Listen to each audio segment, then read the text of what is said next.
O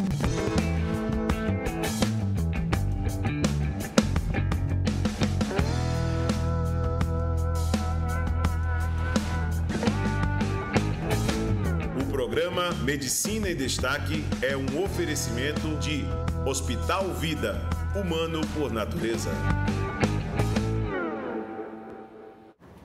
Olá, mais uma vez, nós estamos aqui com o programa Medicina em Destaque, trazendo as pessoas que amam aquilo que fazem, né? Geralmente a gente escolhe a dedos e tantas outras pessoas que também se aproximam e admiram esse nosso programa por levar a você alguns conhecimentos dessa ciência e arte que é a medicina. Amamos, por isso estamos aqui com esse programa Medicina em Destaque para levar a você essas curiosidades. No dia de hoje, nós vamos ter como entrevistado uma profissional que também traduz em cada ato médico que faz a alegria e o amor que sente pela profissão que escolheu, tá? Lembrando, há poucos instantes, em um momento em que, em um voo, conversávamos muito sobre essa alegria, tá? Doutora Cícera Pontes Fon está aqui conosco, é neurologista clínica, ela também traz, assim, uma outra especialidade que a gente vai falar por aqui. Mas, inicialmente, doutora Cícera, muito obrigado por estar aqui no nosso programa. E é uma honra para nós, é uma alegria imensa tê-la aqui conosco. A gente sempre sonhou com esse momento, até porque nós já vivemos outro momento em uma outra TV, aquele outro encontro que tocava violão. Com certeza hoje não vai tocar violão porque não trouxe, mas fica devendo para uma próxima. Muito obrigado por estar aqui. É um prazer, Gerson, estar aqui na TV falando sobre o que a gente vai falar em relação de exatamente o que eu amo fazer e uma nova perspectiva também de visão que eu encontrei. Então, agradeço a Deus tudo que está acontecendo na minha vida. E a gente vai explanar um pouco sobre isso. É de praxe o nosso programa conhecer né, o nosso entrevistado. Em primeiro lugar, onde nasceu, quais os primeiros passos, por que escolheu medicina? Eu nasci numa cidade bem pertinho da gente, aqui em Paripueira, há um tempo atrás. Eu sou filha de... São 10 irmãos. 10? Né? São 10 comigo, 10 irmãos em Paripueira. Meu pai Antônio de Albuquerque Pontes e a minha mãe Cícera Lourenço de Albuquerque. Nasci em Paripueira, onde é uma cidade praieira, né? Uma cidade que realmente é muito linda. E aos 9 anos eu voltei para Maceió para estudar. Inicialmente estudei no Sagrada Família. Né? As minhas primeiras conhecimentos foi lá. Posteriormente, na minha 7ª e 8ª série, eu fiz no Cônego Machado. Porque na época meu irmão ele era secretário de saúde, secretário de educação, era de Milson Pontes, meu irmão par de pai. Sei. E nós fomos para o Cônego Machado. Foi bem interessante lá, as amizades que temos até hoje. Posteriormente terminei o meu primeiro, segundo, terceiro grau, terceiro ano no Sagrada Família. E sempre eu tive uma vontade realmente da clínica de cuidar, porque meu pai... Ele fazia, como era uma cidade pequena, ele tinha essa habilidade de cuidar. Ele era dentista, inclusive ele fazia alguns tratamentos assim simples, né, para cuidar da saúde. Inclusive foi prefeito anteriormente lá naquela cidade. Então eu sempre tive essa vontade de ser médica. E no terceiro ano realmente eu decidi para a medicina. E fiz na UFAL, passei na UFAL alguns anos atrás. E lá na UFAL realmente me deu essa vontade de querer cuidar mesmo, porque a gente via a necessidade disso aí. E depois da minha formatura, eu comecei a fazer ambulatórios, e seria a minha outra subespecialidade, que seria, eu comecei a cuidar dos pacientes.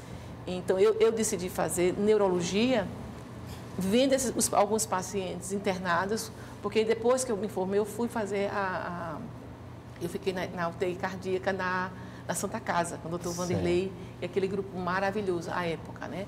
Então, lá mesmo, eu vi a necessidade de pacientes que tinham AVCs. Eu fiquei bem querendo exatamente aquela especialidade. Com o Dr. Josias e o Dr. Ricardo Camelo, eu comecei a fazer as minhas primeiras diagnósticos e aprender ali com eles.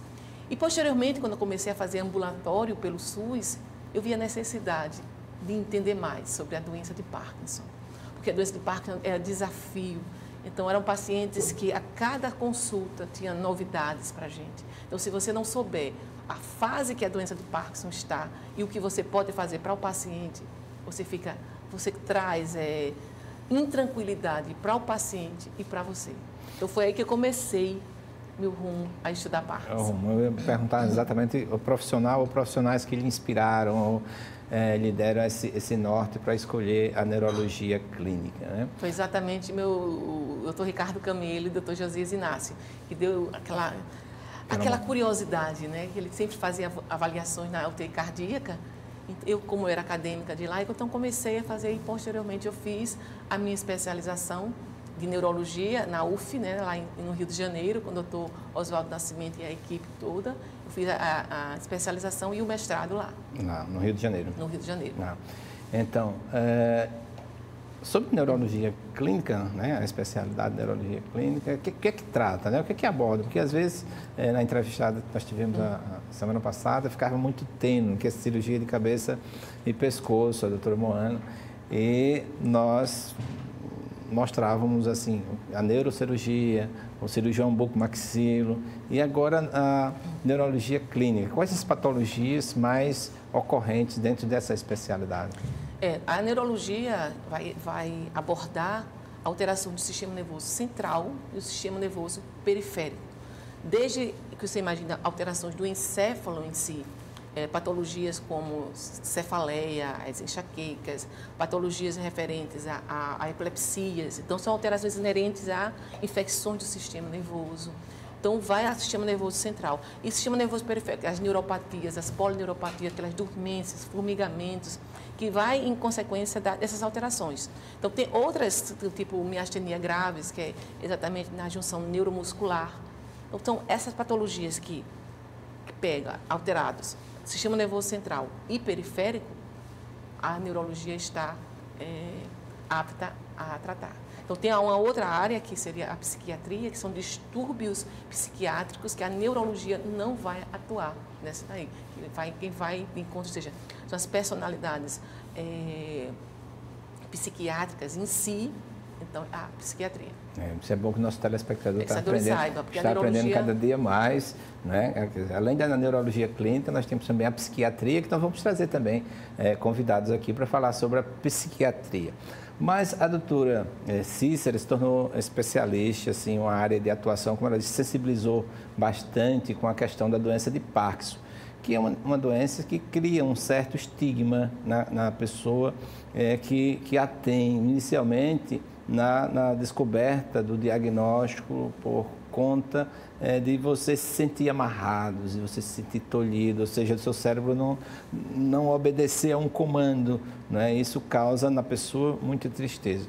Mas deixar que a especialista fale sobre isso, doutora Cícera.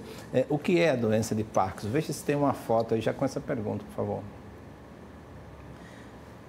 A doença de Parkinson, Gerson e telespectadores, é uma doença neurodegenerativa, lentamente progressiva, que acomete o que nós chamamos de os núcleos da base. E, em consequência desse acometimento, é pela falta da produção da dopamina, que é produzida por uma região chamada de mesencéfalo, que é uma substância negra. Essa falta dessa dopamina para chegar aos núcleos da base, principalmente num local que chamamos de estriato, faz uma desconexão a nível dos estímulos que chegam e os estímulos que saem para o sistema nervoso e resposta. Então, há um bloqueio, por vezes, dessa conexão. Porque você imagine o núcleo da base que coordena os movimentos, é como um emaranhado de um novelamento de circuitarias que funcionam com estímulos e com você estimula ou você, vamos dizer, não tem a estimulação negativa e positiva. Então, quando você não tem a dopamina, há um distúrbio importante, porque a dopamina funciona como se fosse um maestro nos núcleos da base. Então, quando há um problema nível, quando não chega o maestro, que é a dopamina, outros circuitos são desintegrados, outros circuitos não são funcionantes. É por isso que os movimentos tônicos, clônicos acontecem assim por conta dessa dissimetria. Porque nós estamos nessa harmonia de movimento exatamente pela integração perfeita dos núcleos da base. E a produção de dopamina, desse neurotransmissor, e E essa organização, ele recebe, os núcleos da base recebe e a circuitaria toda funciona. E nós sabemos que quando há um distúrbio da dopamina nesse circuito, outros circuitos também são prejudicados, como o da serotonina, o da noradrenalina e outros circuitos. Então, hoje nós sabemos que a doença de Parkinson não é um distúrbio apenas de um neurotransmissor. São vários neurotransmissores, é por isso a gama de distúrbios, de sintomas inerentes a essa doença. Então, para isso fica difícil atribuir um fator etiogênico, etiológico para a doença. Eu acho que tem essa circunferência aí. A doença de Parkinson, nós poderíamos dividir o quadro parkinsoniano, a etiologia, né? Então, tem a doença de Parkinson primária e a secundária. A primária é aquela que você não tem etiologia, você não consegue, tem alguns conceitos de você ter uma predisposição. Hoje sabemos que tem uma predisposição multifatorial, uma predisposição genética com fatores ambientais. Quais são esses fatores ambientais? O uso de agrotóxicos, acredita-se também que existe uma partícula, tipo dita prion, ou uma partícula infectada que pode entrar no organismo e trazer uns transtornos a nível celular. Outros acreditamos que estímulos nocivos emocionais podem levar paulatinamente a distúrbios a nível celulares. Tanto paulatinamente, o que são isso? Grosseria, tratamentos grosseiros com o parceiro, ou um distúrbio assim, emocional grande, gritando uma perda que emocionalmente o paciente sente. Então, há uma necessidade tipo violência também. Contra a criança, contra a mulher, um bullying, por exemplo? Olha, é um impacto emocional grave.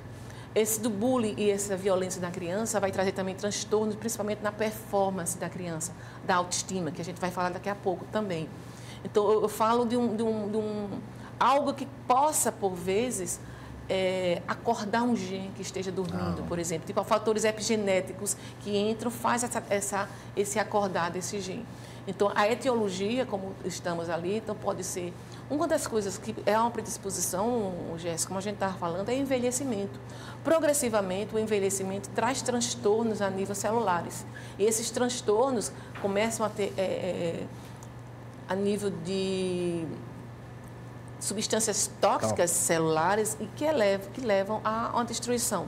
Um dos fatores que principalmente a nível de predisposição genética, é uma produção anômala das proteínas, que nós somos seres que produzimos proteínas sempre. Então, nós temos circuitos de produção, circuitos que analisam essa proteína, se ela está bem formada, e circuitos, se porventura essa malformação tiver, então ela detecta e tira. Então, esses fatores de produção, de análise, por vezes, que analisa a proteína que está mal formada, às vezes não consegue detectar. Então, as proteínas mal formadas, que o principal é a alfa-sinucleína, começa a acumular, trazendo danos com fibrilas, levando a uma destruição daquele setor que nós chamamos de substância negra, e levando a outros transtornos. Então, processos inflamatórios também a nível de células da glia, que a célula da glia é o que defende o organismo. Então, problemas a nível de células da glia podem transcorrer e prejudicar também essas alterações. Outras são alterações a nível celulares, como da mitocôndria. A mitocôndria, que é responsável pela nossa produção de energia, a respiração celular, eles podem também levar a transtornos, levando a transtornos a nível até de recepção, de liberação de dopamina na célula. Porque quando você precisa ter cálcio para liberar, você precisa ter energia para manter a dopamina na célula. Só que essas alterações todas levam a uma redução da recepção. Então, quando você não tem a liberação da dopamina e a recepção, por vezes, está ruim, então você leva a uma redução da captação, levando ao quê? Ao distúrbio dos núcleos da base e alterações a nível da resposta para o sistema nervoso central. Fatores virais também, tipo a síndrome com Covid-19, né? Olha, tem alguma relação? Não dá para a gente dizer que o Covid pode levar. Só que nós sabemos que alterações a nível celulares que entram nas células nocivas, você pode levar a um fator tipo acordar um gene que estava adormecido. Como eu falei também a nível que a gente não sabe exatamente, os seus trabalhos não mostram. Há uma predisposição, mas a gente não dá para taxar, dizer que é isso, entendeu? Por isso que o tratamento, que nós vamos falar, é uma prejudicial, porque quando você não sabe a etiologia, você não consegue parar o processo degenerativo. Porque o processo degenerativo é direto, você não consegue parar. E, por vezes, Gerson, o que nós chamamos de sintomas da doença de Parkinson, que eu posso falar agora, sim, que seria que nós dividimos em sintomas não motores, sintomas motores. Existe Parkinson sem sintomas motores? Existe Parkinson sem tremor. Sem tremor, assim? Sem né? tremor. Isso. Porque você tem o Parkinson, tem os sintomas motores, né? E pós o diagnóstico, que você vai ter os sintomas principalmente a nível uma sequela ou efeitos colaterais das medicações, que são os sintomas mais complexos. Então, tem uma fase inicial, que seria o pré-motor. Começa quando? O processo degenerativo, ele pode começar até 6, 8, 10, até 14, 15 anos antes dos sintomas motores aparecerem. Quais são esses sintomas? Ou seja, porque dos sintomas pré-motores aos motores, o cérebro ele tenta se organizar, ou seja, tenta equilibrar para não... compensar de alguma forma. Compensa isso aí. Então, quando os sintomas motores começam, porque o cérebro realmente já não aguentou mais tanto dano, tanta falta da dopamina. Então, começa como? Quais são os... Começa uma hiposmia, ou seja, uma dificuldade no cheiro. Eu fiquei assim, curioso com relação a isso, quer dizer, a perda do olfato, né? Essa hiposmia. Olfato, né? Porque assim, e constipação. Constipação, uma das coisas interessantes que pode começar no intestino. Essas alterações, essas formações da alfa-sinucleínas, pode levar no plexo em relação porque nós temos lá receptores de dopamina. Então, essas alterações podem seguir viagem até o encéfalo, aí começa a pegar o bulbo olfatório, aí dá o primeiro sintoma. De começar a acumular essas proteínas anômalas, levando progressivamente aos sintomas de Parkinson. Constipação, hiposmia. Pode ser diarreia, constipação, Não, normalmente é constipação. Depois vai ser hiposmia. Aí começam as alterações de lentidão. Outra coisa, deixa eu falar mais dos sintomas não motores. Seria hiposmia, constipação, uma personalidade introspectiva, ansiosa, depressiva e distúrbio comportamental do sono REM. O que é isso? O distúrbio comportamental do sono REM é aquele sonho e você está sonhando e vivendo o sonho. É que se você estiver lutando, você vai fazer movimentos de luta. Se você tiver uma briga, então é isso que acontece. Então, é um distúrbio comportamental do sono REM, hiposmia, constipação, depressão. O que é que acontece com esse tipo de sintomas? Contudo, nem todo mundo que tem esses sintomas vai ter Parkinson. Sim. Principalmente porque é um quadro assim, foi avaliado uma quantidade de pacientes e esses pacientes, antes da apresentação do sintoma motor, tinham esses sintomas, mas não necessariamente quem tem, porque você pode ter outros distúrbios de hiposmia em relação a outras causas. Então, chega o sintoma motor, quando há um desequilíbrio total em relação ao cérebro. O sintoma motor, o que chega primeiro, que chama a atenção, é o tremor. Porém, nem todo Parkinson tem tremor, em torno de 30%. E nem todo tremor é Parkinson. Nem todo tremor é Parkinson. Então, assim, o que chama a atenção seria a lentidão, que é a lentidão, a rigidez, tremor e a instabilidade postural. E o que chama a atenção também, Gerson e telespectadores, é em um lado só. Começa você a ter dificuldade dos movimentos finos, de desabotoar, de você abrir uma maçaneta. Quando você anda, você diminui o balanço dos braços, você fica com o braço aqui, porque esses movimentos automáticos que nós aprendemos há muito tempo, o Parkinson é reduzido. Você começa a não saber mais, vai balançar, você não consegue balançar. Então, há essa destruição. Então, é um paciente que você vê andando hoje, quando o olho clínico é muito interessante, que quando o paciente está andando, ele faz, então tem uma grande predisposição a ter Parkinson. E o tremor inicialmente de um lado. Porque o que faz o diagnóstico diferencial é aquele tremor bilateral, que é muito comum, que é o primeiro distúrbio de movimento, que é o tremor essencial. Que é um paciente que tem o tremor, mas não tem a lentidão. Que a lentidão é o que dá o diagnóstico da doença de Parkinson. Lentidão com um tremor, lentidão com a rigidez. Então, você tem que ter a braticinesia, que nós chamamos, ou um desses daqui, que chamamos os sintomas de Parkinson. Então, com o progredir da doença, o paciente começa a ter outras alterações. Podem ter alterações cognitivas, de entendimento da palavra, né? Então, as funções executivas do dia a dia ficam prejudicadas. O paciente também atrapalha nas tarefas, atrapalha na hora digitar, de verbalizar. Você começa a contar uma história, começa a faltar palavras. Né? Então, as funções que ele fazia sempre começam a ter alterações. E com o progredir, podem ter quadro de demência, começa a ter alterações a níveis cognitivos mesmo.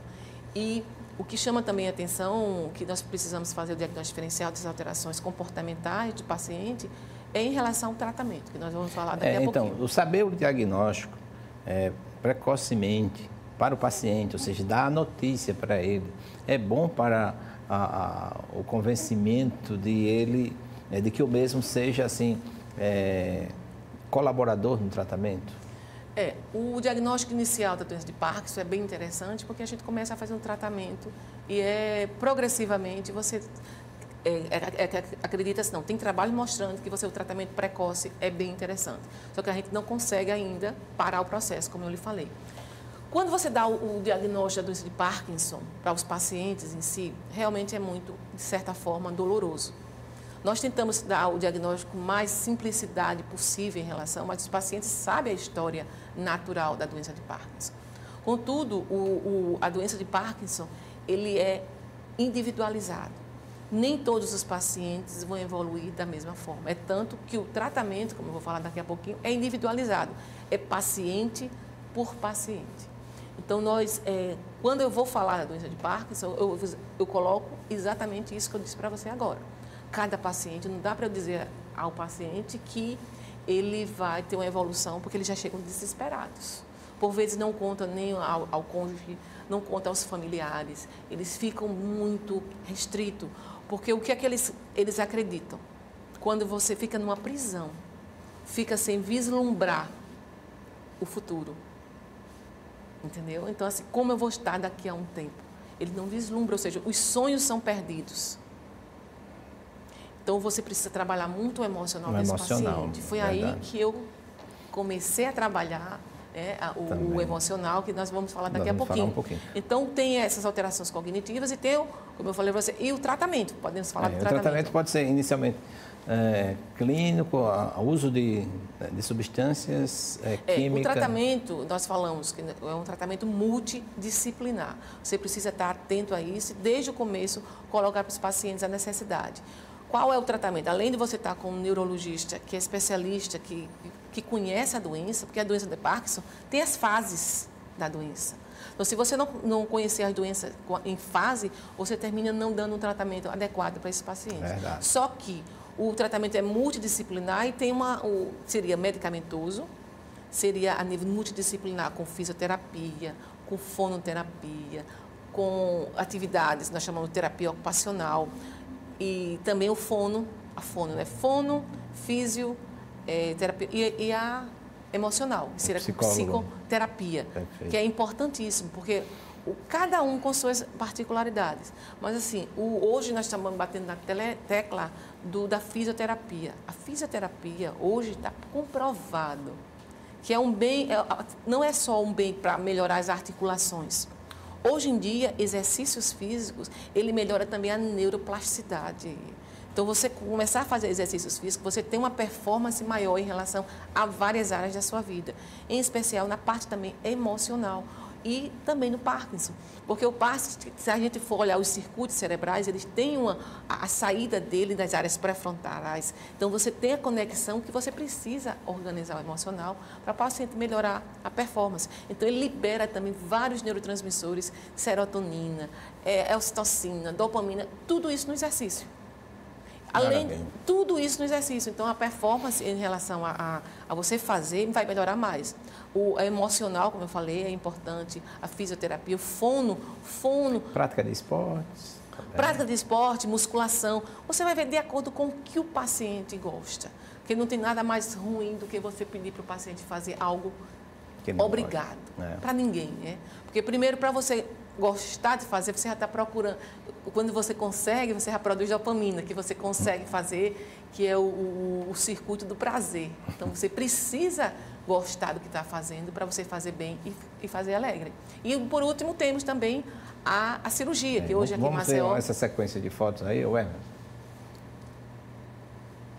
Essa é da cirurgia aqui em Maceió, que é a cirurgia que foi do Dr. Tiago Fortes, né? Que é o neurocirurgião aqui em Maceió, que foi o primeiro que colocou aqui um eletrodo aqui em Maceió.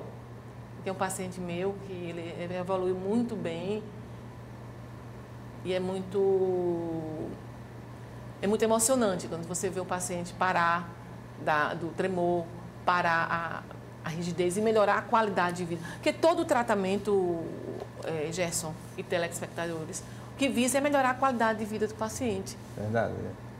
Então, são encontros que nós fazemos, né, antes da pandemia, porque a Associação de Parkinson está parada no momento. Então, assim, fazemos muitas... da ASPAL, né? Da ASPAL, que nós estamos há 12 anos, vai fazer 12 anos, e a gente precisa... Isso aí, o Dr. André Lewis, no encontro, que é um dos mestres, né, mundiais, com o Dr. Haroldo Bacelar e também o Dr. Lísio de Marrom, ali de cabelinho branco. É um dos estudiosos mundiais, assim, os trabalhos dele. Isso aí são reuniões de Natal que a gente fazia, né?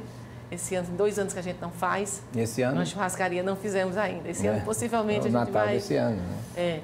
Então, são reuniões que nós fazemos para agregar, trazer os pacientes para o social e saber de alegria, né? Que eu também estou com muita saudade dessas reuniões. Então, assim, agregamos o que eu fiz desde há muito tempo atrás. Tentei agregar e trazer esses pacientes para ter alegria. E, por vezes, aquela festinha, aquela reunião era o único encontro que eles tinham com a gente. Eu trazia a família, trazia pessoas assim para falar sobre a doença em si, a terapia multidisciplinar. Fiz até 2 congressos em relação a isso, para poder trazer esse paciente e a gente conhecer mais essa doença, porque ainda é muito complexa. O tratamento é individualizado com medicações. A gente não tem uma medicação que combata. Nós temos medicações ainda, o arsenal é muito pouco de tratamento para esses pacientes. E a evolução...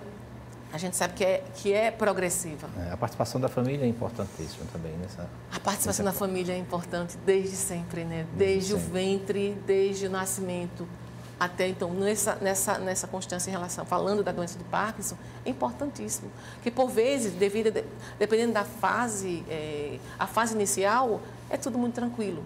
A fase de médio para longo prazo, o paciente começa a ter complicações inerentes da doença e, em consequência, das medicações.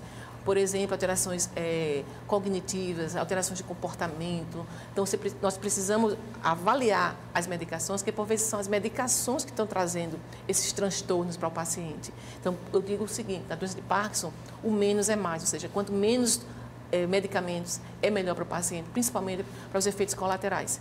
Então, nós não temos ainda, tem algumas medicações que estão chegando novas, mas com pouca novidade de evolução. Temos a cirurgia também, que não são todos os pacientes que têm indicação para a doença de Parkinson, não são todos os pacientes. É em torno de, acredito que uns 10%. Tá? Então, você tem Parkinson, se o seu médico está conseguindo manter você com a medicação, sem efeitos colaterais, e você consegue, então, mantém. Quando tem uma indicação cirúrgica, aí vai para a cirurgia com o Dr. Tiago ou com o Dr. Arnon. E nós queremos, acredito que logo, se Deus quiser, lá no HU nós faremos a implantação desse serviço de cirurgia, de neurocirurgia. Pelo que eu conheço de vocês, os telespectadores também, seus pacientes, você é sempre uma pessoa inquieta em todos os sentidos, né? Poesia, música, toca, canta. E nesse caminhar junto com seus pacientes, você procurou, né? Você vai me contar como foi esse encontro com o método CIS, né? Eu acho que o Emerson tem uma foto aí. Tem algumas fotos aí. Tem umas fotos aí que você vai explicando à medida que for passando. É verdade. E o telespectador preste atenção também e veja se pode seguir também, porque ao final ela vai mostrar do quanto a sua vida mudou, o antes e o depois, né? Como você falou, Gerson. Esse é o método aí. Como você falou, Gerson, a minha inquietude sempre foi muito grande. Eu sempre me perguntava qual é o motivo de eu estar nessa terra. Sim. Qual é o meu objetivo, qual é o meu propósito, o que é que eu vim fazer? Que eu achava que era muito a mesmice que eu estava em relação à minha parte profissional, à minha parte familiar, à minha parte com os amigos. Eu sempre achava que eu poderia fazer melhor. Eu não conhecia como, mas eu sempre pedia a Deus, né, um caminho para melhorar. E na pandemia, desde 2019, eu, junto com meu filho, o Arthur, acho que volta antes, o Arthur Fon, que nós começamos a procurar algo em relação que ele estava interessado em fazer pela internet. E nós chegamos no poder da ação. Nós não sabíamos o que era, sabíamos que tinha um livro, inclusive tínhamos esse livro, e começamos a fazer online, que é um treinamento 8 horas. Não sabia exatamente o que seria. Então, foi um treinamento que realmente impactou a minha vida, porque nesse treinamento ele já mostrava um outro treinamento para a gente fazer, que seria o método CIS, que são 3 dias de imersão, onde eu passar pela foto, que é exatamente é o mapa de autoavaliação sistêmica. Quando chegou no método CIS, nós fazemos o mapa de autoavaliação sistêmica, onde nós colocamos as 11 áreas da vida e nós fazemos a anotação de nota, de 0 a 10. Então, ele começou a perguntar como estaria o meu conjugal em tempo de qualidade com o esposo, tempo de carinho, de amor, de você estar realizado em relação à parte, em todos os sentidos, de você estar bem com seu esposo. Isso. Aí você coloca uma nota. Outra foi com os filhos. Qual é a conexão que você tem com seu filho? De amor, de carinho, de surpresa, de amor, de tempo de qualidade durante segunda a sexta, no sábado. Como é que você está com o seu... a vida financeira. Financeira, espiritual. E a gente vai colocando nota. O social, como é que você está com as outras pessoas? Saúde, como é que está a sua saúde nos exames? Você está se cuidando? Está fazendo exercício? No serviço, você está servindo ao próximo? Ou você está ganhando?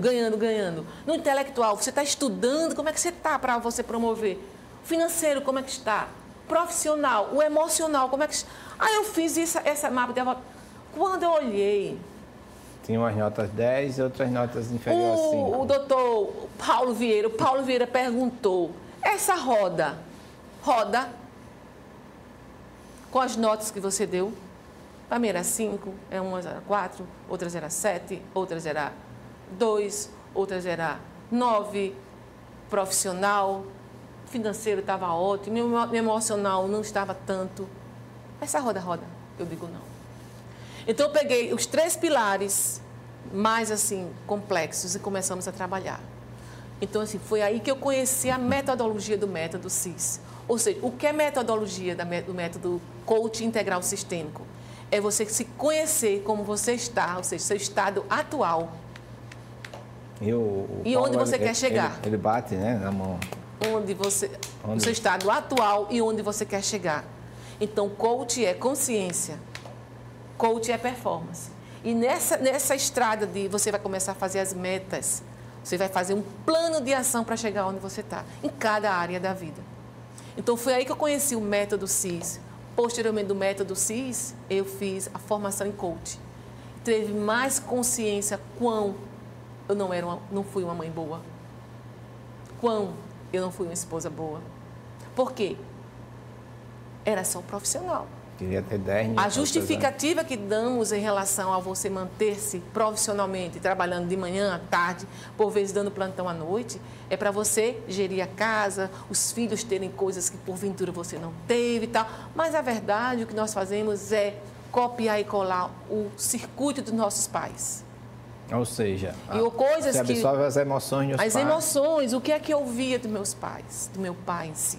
O seu marido é a sua profissão. Então, o que é que você faz? Você começa a fazer coisas assim que, para não depender de ninguém, você começa a correr atrás disso aí. E o que é que danifica? Seus filhos ficam com babás. Seus filhos ficam com... Isso é do método CIS com minha filha, lá em São Paulo. Então, assim, eu comecei a melhorar, sabendo disso tudo em relação ao que eu passei e a história de vida em relação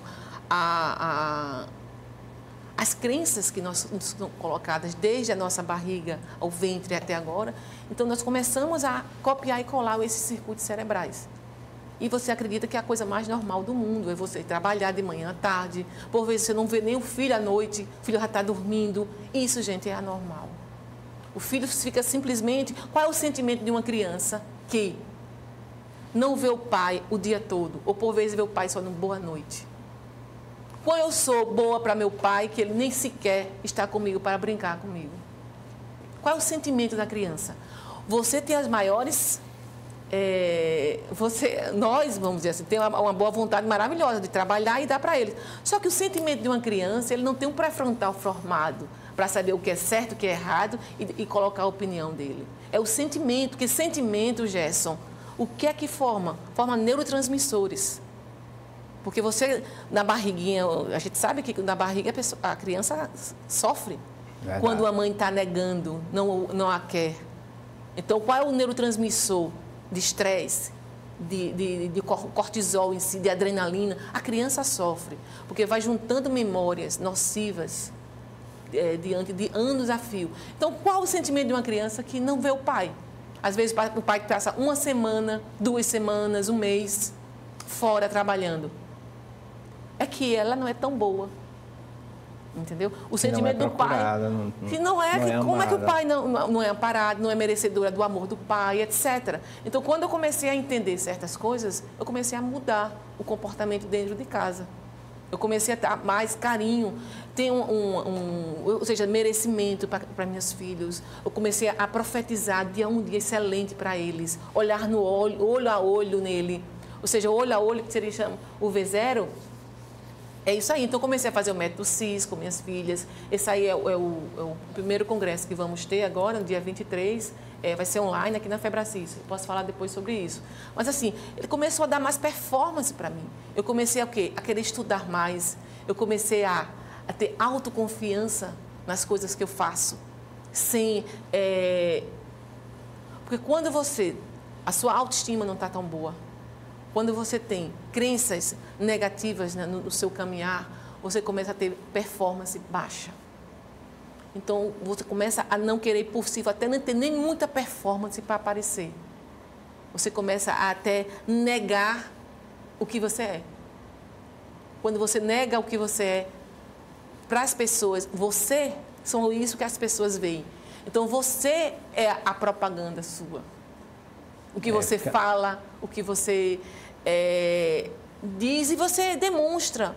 Hoje nós sabemos, Gerson, até a maneira de você dizer certas coisas e você ficar até calado, a sua comunicação não verbal lhe diz tudo.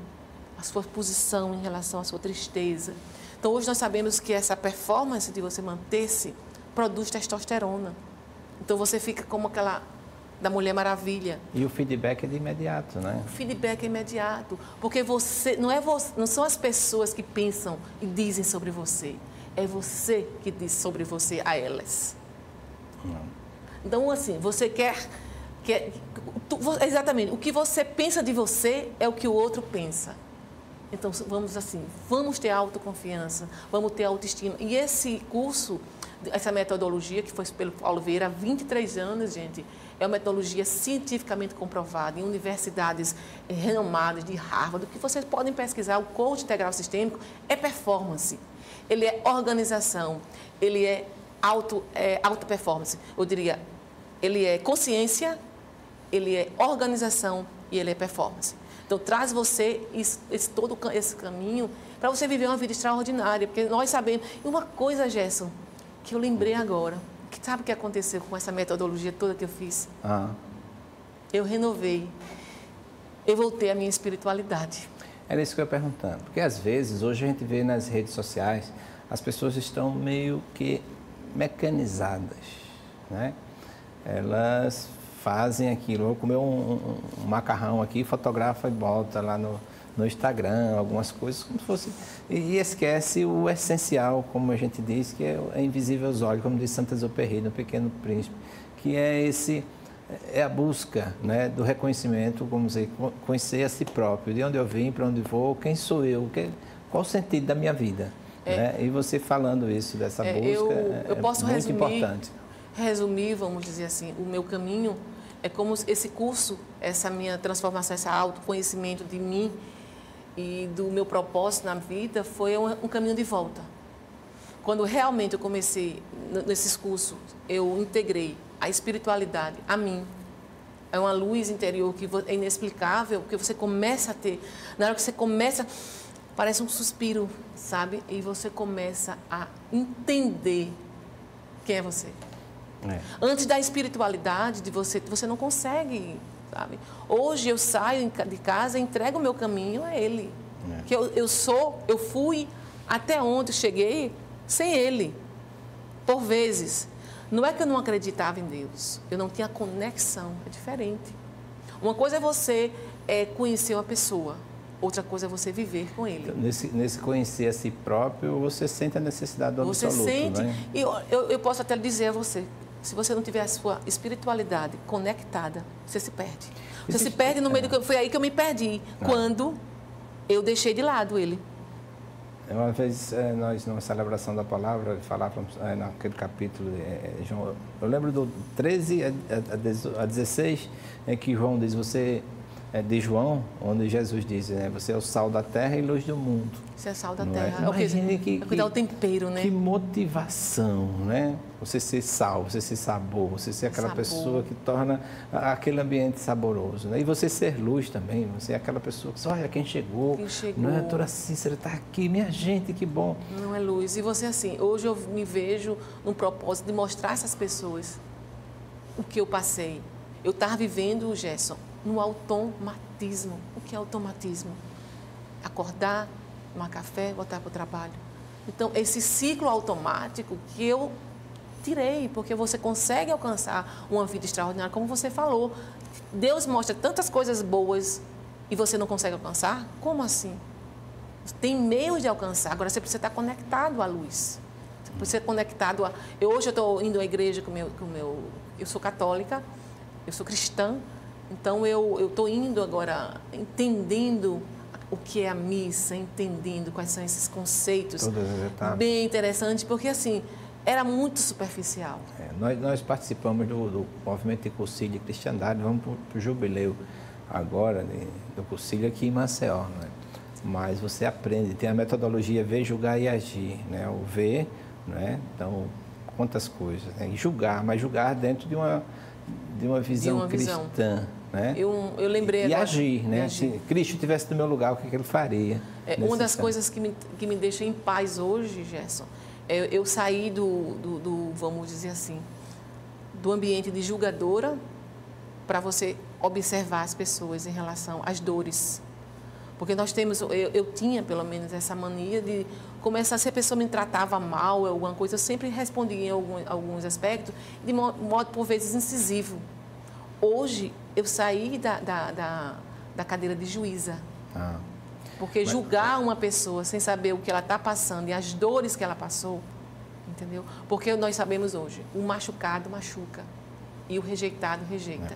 Então, são ciclos que você vive na família. Esse julgamento, dentro dessa metodologia, o julgar no direito penal, você vai pegar o Código Penal, mas o julgar é julgar na palavra de Deus, na Bíblia, não é? Se alguém te bate, oferece a outra face, ou seja, não é dar a outra face para bater, se alguém lhe ofereceu ódio, você ofereceu amor. É uma das coisas nocivas que eu aprendi também, que nós podemos restaurar seria o perdão. Isso. Às vezes não, eu acredito o seguinte, uma grande maioria de nossas doenças, principalmente as doenças crônicas, é o estado de não perdão, é o estresse contínuo. Você guarda, você somatiza, né? O que é que acontece com o estado de não perdão? Então, todas as visões antigas que você, porventura, a cena que você viveu no passado e tanto lhe machucou, se você não perdoa, ela vira presente todas as vezes que você pensa. Porque o cérebro não vai saber se foi hoje ou se foi o passado. Porque a mesma dor e a mesma liberação de neurotransmissores nocivos do passado acontece todas as vezes que você lembra. Porque o cérebro não sabe o que é real, o que é imaginado, entendeu? Então, assim, você precisa perdoar por você, não é pelos outros. Porque você vai começando... Você imagine, tem pessoas que ficam 10, 15, 20 anos, a vida toda, lembrando do passado, colocando cortisol, adrenalina e outras coisas. E faltando serotonina, que é o do prazer. Então, são pessoas amarradas, rancorosas, por vezes também. Na grande maioria, se você for olhar as patologias, as doenças que essas pessoas têm, são, assim, histórias, assim, terríveis, entendeu, Gerson? Eu não sei se eu tenho autoridade, estou diante da neurologista, aqui dizer que um evento trágico que acontece em nossa vida, ele fica na memória periférica e passa para a memória principal durante um sono REM. E aí o seu cérebro está passando tudo aquilo e quando chega naquele momento, vem aquele estresse, você acorda. E aí taquicardia, adrenalina, e daí vem tantas patologias que decorrem exatamente desse fator estressante. O estressante não perdão, né? Porque perdão. Você vai sonhar exatamente coisas que você estava vivendo. Quando você vive indiretamente aquilo, mesmo você não quer encontrar aquela pessoa me fez mal e vive naquela constância, porque nós somos receptores, olha, em tudo que é canto. Então, o que você ouve, o que você vê, o que você cheira, acontece tudo. Então, assim, tudo traz, nós somos movidos por elétrons, nós somos seres elétricos. Então, o que você pensa, imagina, o que você pensa, consegue trazer transformações elétricas lá. Então, o que você pensa de mal traz os neurotransmissores ruins. Então, significa o quê? Vamos pensar coisas boas, vamos ouvir músicas boas. Sofrência, gente, é algo assim complexo e terrível para o cérebro. Por vezes, se você está começando a ouvir músicas ruins, músicas assim que traz tristeza, no final do dia você não sabe por que está tão triste. Então, o que você ouve, o que você fala... Gerson, o que você fala de ruim traz para você em torno de 90% de coisas ruins também. Que fica, o que você manda, traz para você também. Então, assim, nós precisamos trazer coisas boas, nós precisamos falar coisas boas, nós precisamos trazer coisas boas. Por vezes, até coisas que você nem acredita ter, vamos dizer, acontecer. Você quer um filho que seja próspero, que seja trabalhador, que seja estudioso, você não tem que botar na cara isso dele. Você tem que ter fé em Deus, que aquilo vai acontecer e a visão já na frente daquela cena. Porque o que você vê, você vai fazer com que aconteça, Gerson. Você quer um casamento feliz, veja já o seu casamento trazendo felicidade. Porque toda vez que você vê o seu casamento no futuro ruim, você vai fazer coisas exatamente para aquilo acontecer. No pensamento e em palavras, né? Meu pai ficava indignado. Meu pai nunca foi numa escola, mas ele dizia assim, seu Antônio, alguém chegava, meu filho não aprende nada, é burro. Meu pai dizia, um burro é filho... Meu pai dizia, um burro é filho de quem, né? Está atingindo você. Então, ele sempre, nos momentos que podia, estava elogiando a cada um de nós. Com nossas palavras, Gerson, a gente, em consequência disso, do ensinamento, está achando as crianças como burra, que não sabe fazer nada. Você é um menino, olha só, comparação, comparando o irmão com o outro. Olha só como é seu irmão. Cada um, gente, tem uma personalidade. Cada um tem um talento nato. Então, observe quem é seu filho. Observe, dê carinho, dê amor, dê tempo de qualidade para ele, para você ver como ele vai. Abraço, toque. O abraço, o toque, produz ocitocina, que é o hormônio do amor. Entendeu? Então, assim... Isso se fala também muito com relação ao médico ao paciente, né? O médico que toca o paciente, o professor Genival Veloso, lá da Paraíba, ele disse que o poder do toque, o toque tem poder terapêutico muito mais do que qualquer medicamento. Tem o poder do toque, o poder da palavra. Outra coisa é o poder do sorriso. Você acredita que o sorriso, se você ficar em torno de 1 a 2 minutos, ele produz serotonina, que o cérebro recebe lá, que você está alegre. Se você está alegre, qual é o neurotransmissor? Serotonina. A gente chama de sorriso do Duchenne. Então, você contrai essas musculaturas aqui. Então, se você sorrir, você já está dando a posição que eu estava falando em relação à imagem verbal e não verbal, que você consegue trazer para você. Isso é comprovado. Estou falando aqui comprovado cientificamente. Quem quiser procurar lá em relação às imagens, a linguagem não verbal é a linguagem que você está colocando para você, para as outras pessoas, né? Então, se você, em um determinado tempo do método CIS, o Paulo ele consegue trazer com sua imagem não verbal, o seu comportamento, dizer como você está, como você está sentindo. Então, assim, é muito... Se você está com essa posição para baixo, essa postura... Às vezes até regredindo, né? Regredindo. Então, assim, tudo isso, a comunicação verbal e não verbal, e nos 5 sentidos que eu falei em relação ao que você ouve, traz danos para você, como também traz coisas boas. Ouvir músicas boas. Hoje eu estou ouvindo mais louvor, porque são coisas boas. Hoje são músicas de positividade, são músicas, filmes também. Hoje nós temos uma série de filmes que realmente bem interessantes. Eu não estou assistindo mais aqueles filmes de guerra, de coisas assim. Eu saio do local, inclusive. Entendeu? Então, vamos procurar coisas boas. Verdade. Porque acontece, quando você pensa coisas ruins, a impressão que vai em sequência. E as coisas boas também. Também. Tem esse mindset. Esse mindset é exatamente você mudar a sua mente e saber que você tem esse poder de mudança. Tá? Tem aquele mindset que é fixo, que diz que tudo que acontece é porque eu sou assim, nada muda na minha vida, e então é isso mesmo. Então, o mindset que vai transbordar em relação ao futuro de performar é exatamente isso. Se eu não consigo fazer, eu vou, porventura tive algum erro, eu vou fazer, então não vou errar mais em relação a isso, estou mais perto da performance. Então, você vai conseguindo, fazendo o que tem que ser feito, fazendo o caminho em relação à performance e seguindo outras pessoas, porventura, que a gente modelagem, que pessoas que, se tem pessoas iguais a você, que conseguiram, você também consegue. Então, é só você mudar, melhorar a autoestima, fazer esse treinamento, organizar, que eu, assim, houve uma mudança, as pessoas veem e eu me vejo principalmente, com outros olhos, entendeu, Gerson? Hoje eu sou uma pessoa que eu tenho mais autoconfiança, melhorou a minha autoestima, melhorou a minha comunicação com as pessoas. Então, uma série desses hormônios aí aumentaram, né? É como eu falei para você, né? Os hormônios da felicidade, né? Que são as endorfinas, citocina, serotonina. Então, é você praticar o que você gosta de fazer. Então, você precisa... As pessoas precisam ter os hábitos. Por que as pessoas não conseguem manter-se no exercício? Por que as pessoas não conseguem, começam algo e não procrastina tanto? Porque são hábitos anteriores de sequência, vamos dizer assim, até familiar mesmo, circuitos que precisam ser organizados, melhorar a autoestima, melhorar a capacidade de merecimento e tal. Então, se você começa a ter essa consciência no método CIS, que é o método Coach Integral Sistêmico, e vamos ter agora em maio, então, você começa a mudar e a ter consciência. Lá ninguém vai taxar você como isso ou aquilo.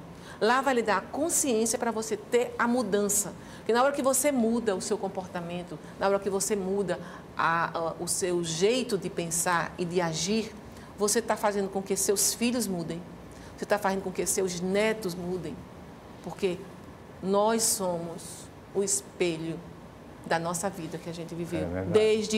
Porque nossos pais, a gente não conhece o jeito diferente. A gente vai copiar e colar. Por vezes, até o que a gente não quer.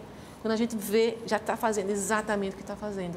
É aquilo que você estava falando. Às vezes, você deixa de copiar, quer fazer diferente e essa diferença dói em você. Dói e você não consegue, porque quando o circuito já está formado, já está num circuito automático, é mais trabalho você fazer um novo circuito. Porque o novo circuito vai levar o quê? A gasto de energia. E o cérebro é especialista em poupar energia. Ele poupa energia para aquelas situações de emergência. Porque na situação de emergência, não vai para a cognição. Ele age sozinho. Então, ele poupa. Então, todas as vezes que você for para um lugar onde você está começando, ele vai dizer, fica aí, é melhor não. Então, você precisa ter a consciência que há necessidade disso aí e começar a formar circuitos novos para aquele novo hábito. Então, para você fazer isso, você precisa ter essa consciência. Deixa eu ver se ainda tem fotos. Tem fotos. Aí foi onde tudo começou com meu filho, Arthur Fon. Hoje ele é Master Trainer, né? Master Coach da Febracis. Esse aí é um treinamento com a família. Aí eu tenho filhos, são minhas filhas, minha filha, filho, meu marido, minha irmã também. Porque é o seguinte, na hora que eu fiz o método CIS e a formação em coach, eu comecei a trazer pessoas também para ter os mesmos pensamentos. Porque, gente, se você não formar o seu ecossistema traz você de volta. Então, você fica sozinho num hábito, numa estrutura. Isso aí é o Master Trainer da Febracis, o Bruno Borges. Eu, minha sobrinha Camila, Ilana, Arthur e eu ali. Então, assim, você precisa trazer pessoas para essa consciência. Porque eu costumo dizer normalmente isso aí, quando você conhece um método desse, é muito egoísmo não espalhar. Não espalhar. Eu espalho para os meus pacientes, espalho para os meus amigos. Então, assim, houve mais união. Minha irmã ali, ó. Que não esteja com sorriso. Minha irmã, meu sobrinho. Entendeu? Então, eu comecei a trazer pessoas, porque meu filho de 16, 15 anos, ele estava ali, ó. Então, ele também está nessa metodologia para poder entender. Porque, por vezes, ele não tem um entendimento do pré-frontal formado, como eu falei para vocês, mas ele está começando. Aí foi uma comemoração, que a gente não fazia comemoração com família. Lá no meu aniversário, foi no dia 9, agora, 9 de abril. Parabéns. Então, começou a unir mais a família, essa necessidade de você fazer. Minha amiga também, entendeu? Isso aí foi aqui na... Então, eu comecei a trazer pessoas do meu ecossistema para viver isso comigo, entendeu? E houve uma mudança, assim, muito grande em relação à família, um entendimento, em relação aos cuidados com a saúde, com os filhos. Então, é diferente, gente. Então, convido vocês a virem. Aí fui no Tracto também, ó. A gente começou a melhorar a intelectual, entender o que é financeiro, a performance, tudo. Então a gente começou a entender da vida para atender melhor. E aí é o Paulo Vieira mostrando que cada um tem a vida que merece. O quê? Se você entende que você tem que ter a autorresponsabilidade, você não vai culpar ninguém pela sua performance. Então, se você tem a consciência... fracassos que você tem, você culpa... Não, aí você vai culpar o papai porque o papai não me deu dinheiro, você vai culpar o papai porque o papai é assim. É passado, então você precisa ter a autorresponsabilidade e ser o motorista, o gerente da sua vida. Porque na hora que você tem a autorresponsabilidade, você tem esse poder de quê? De ir para onde você quiser. De fazer... Como diz Charles Chaplin, né? Você é o arquiteto da sua vida. A partir de você agora, vai ser arquiteto, então você vai saber onde você está e você quer saber onde quer chegar. Porque se você não sabe onde quer chegar, você não vai para nenhum lugar.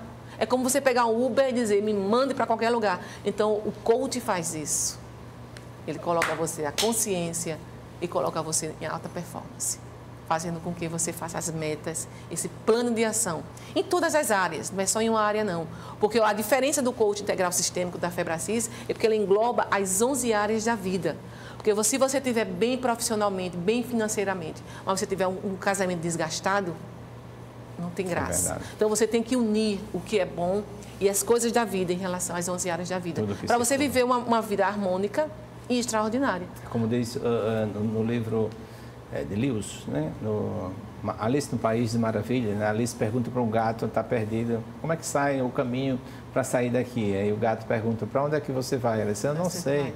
Aí se você não sabe para onde ir, não interessa ensinar o caminho. Então, você tem que conhecer o caminho de sua vida. E tem uma coisa interessante que hoje mesmo eu estava conversando com uma conhecida minha, ela falando o seguinte, como é que você vê um lugar que você está? Por vezes você, não, eu vou me mudar deste lugar porque este lugar não presta. São pessoas ruins, a percepção da pessoa. Eu comecei a contar o que eu disse para ela. Tinha um mago em uma cidade, na porta da cidade. Aí chegou uma pessoa que queria mudar para essa cidade. Aí ele perguntou ao mago, como é essa cidade? Aí o mago disse, como era a sua? A minha cidade era horrível. Pessoas ruins, só viviam falando uma da outra. Eu não tinha emprego, não tinha nada lá. O mago respondeu, essa cidade é igualzinha. Não venha não para cá, que é igualzinha. Aí foi embora. Daqui a pouco chega outro. Oi, mago, me conte, como é essa cidade aqui que eu quero me mudar para cá? Aí ele diz assim, como era a sua cidade? A minha cidade era maravilhosa. Minha cidade tinha pessoas boas, pessoas que nos ajudavam, tinha uma igreja maravilhosa, lá eu ia, tal. Meus amigos. Aí ele fez, você acredita que essa cidade é igualzinha? Pode entrar. Então, assim, quem faz o local, a percepção é você. Maravilha. E com essas 2 palavras da doutora Cícera Pontes Fon, nós terminamos o nosso programa Medicina em Destaque. O tempo até esgotou. Porque vai ficar a certeza de que você vai voltar aqui uma outra vez. Nós agradecemos a você bastante e agradecemos aos nossos telespectadores por essa manhã tão linda. E fique certo que nós voltaremos na próxima semana com outro programa. Um abraço para todos e um abraço, minha amiga. Obrigada. E vamos para o Método CIS, gente. O Método CIS realmente é renovador e é uma luz o caminho da gente. Tá bom. Muito obrigado.